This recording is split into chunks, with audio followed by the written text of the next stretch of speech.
Jambo, ndani ya video napenda tujifunze pamoja ni nini mtu anaweza fanya wakati mwanamemba amesahau neno zake za siri. Hiyo ni jambo ambayo ni kawaida kwa sababu inaweza fikia haidhuru mtu gani. Ila wakati inafika basi msijali. Shirika la Dream Start Labs limewaza kuhusu ile jambo na imefanya kitu fulani ili mwanamemba ambaye amesahau neno zake za siri apate kuipata kwa haraka sana. Acha basi tuende kwenye app. Yote inaenda kwenye application. Tumechagua mwanamemba ambaye tuseme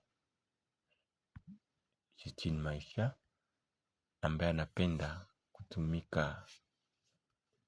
kutumia neno zake za siri ili naye awe kati ya wanamemba ambao watafungua grupe yao ama kundi yao. Ila kwa bahati mbaya huyu mwanamemba amesahau neno zake za siri. Wakati ni hivyo atafinya hapa chini wameandika nimesahau neno yangu ya siri. Kisha nafinya sawa.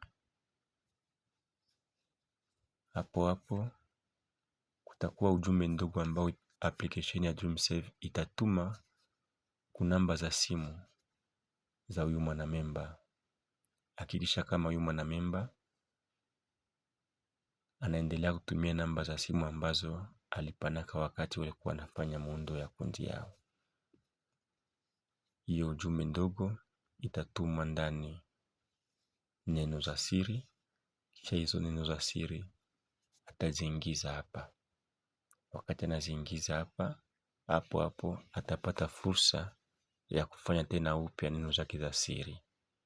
Na hapo tayari atakuwa anajiconnect ndani ya kundi kupitia neno zake za siri mpya bila tatizo yoyote ile.